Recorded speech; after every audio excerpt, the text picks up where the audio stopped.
Hello guys. आज हम लेके आए हैं सोलर पैनल, बैटरी और उसके कनेक्शन के बारे में। सोलर का कनेक्शन कैसे करना सही है, बैटरी कैसे चार्ज करना सही है और बैटरी को इन्वर्टर से कैसे चार्ज करना चाहिए, इन सब के बारे में ड्राइंग सहित मैं आपको बताने वाला हूँ। तो देखिए, इस ड्राइंग में सोलर पर सूरज की किरणें पड़ रही है और उसके बाद से सोलर का सप्लाई सोलर चार्ज कंट्रोलर में जाता है। उसके बाद से सोलर चार्ज कंट्रोलर जो है वो बैटरी को चार्ज करता है। बैटरी दो तरीके से चार्ज हो सकती है होती है। एक सोलर के द्वारा, नंबर दूसरा इन्वर्टर के द्वारा, एसी सप्लाई के द्वारा। इसमें यही ड्राइंग यूज होता है। सोलर बैटरी को चार्ज करता है।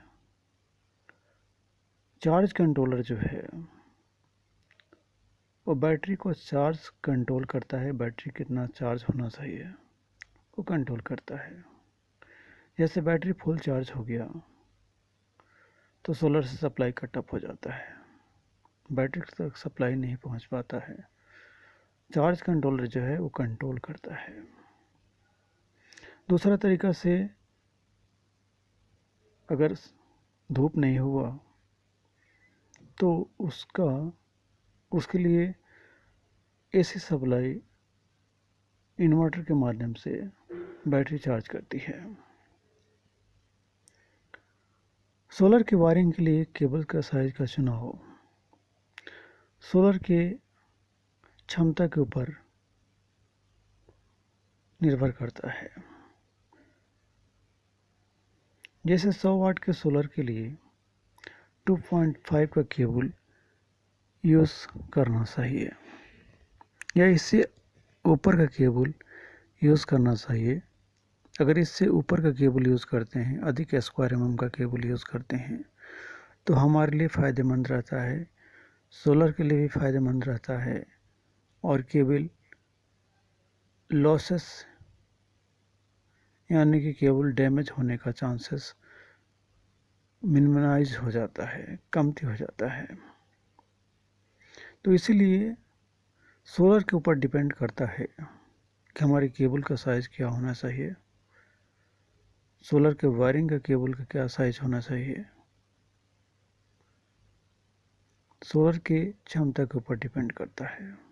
सोलर अनेक प्रकार के होते हैं, जैसे 100 वाट, 150 वाट, 200 वाट, 250 वाट। उसकी क्षमता के अनुसार केबल का हमें चयन करना चाहिए।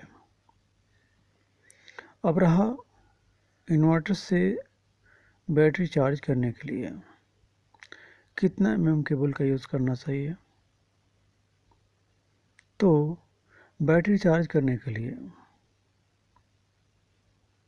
कम से कम 4 स्क्वायर एमएम केबल का या उससे अधिक एमएम का केबल का यूज़ करना चाहिए। ऐसा हम केबल अगर यूज़ करते हैं तो केबल मेल्ट होने का, फायर से बचने का चांस ज़्यादा होता है, सेफ्टी ज़्यादा होती है। तो इसके लिए हमें केबल का चुनाव करना चाहिए, उचित केबल का चुनाव करना चाहिए, ताकि हमारी बैटरी भी सुरक्षित रहे और हमारा घर भी सुरक्षित रहे।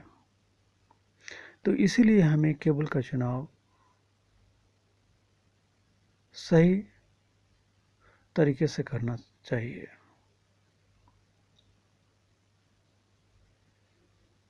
केबल का चुनाव अगर हम सही तरीके से करते हैं तो इससे होने वाले अनेक नुकसान से हम बच सकते हैं। कई बार क्या होता है कि हम केबल का चुनाव गलत करते हैं, जिसका परिणाम ये होता है कि केबल मेल्ट हो जाता है, फायर का चांस बढ़ जाता है, आग लगने का चांस बढ़ जाता है, केबल मेल्ट होने का चांस बढ़ जाता है। तो इसके लिए हमें केबल का चुनाव बैटरी की क्षमता के अनुसार करना चाहिए।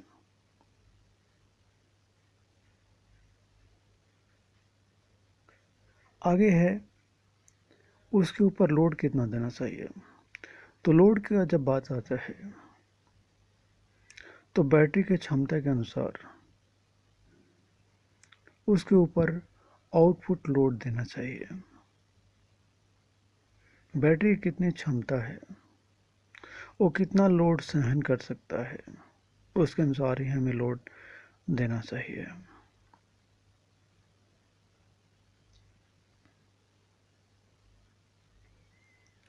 अब बात आती है लोड के बारे में। डीसी का जो कंट्रोल बोर्ड है या एसी डिस्ट्रीब्यूशन बोर्ड का जो वायरिंग बोर्ड है वो उसमें कितना केबल लगता है, कितना mm का केबल लगता है, तो ये निर्धारित करता है हम उसके ऊपर कितना लोड देते हैं, कितना उससे आउटपुट लेते हैं। उसके अनुसार हमें केबल का चयन करना चाहिए। केबल का चयन अगर पर्याप्त मात्रा में करेंगे, पर्याप्त साइज में करेंगे, तो इससे होने वाले नुकसान से हम बच सकते हैं। आशा करता हूँ ये वीडियो पसंद आया होगा और आपको काफ़ी जानकारी मिली होगी। तो यही है वायरिंग, यही है ड्राइंग, जिसके अनुसार हम सोलर का कनेक्शन कर सकते हैं, इन्वर्टर का कनेक्शन कर सकते हैं और उसके ऊपर हम लोड दे सकते हैं। थैंक यू सो मच इस वीडियो को देखने के लिए। Thank you.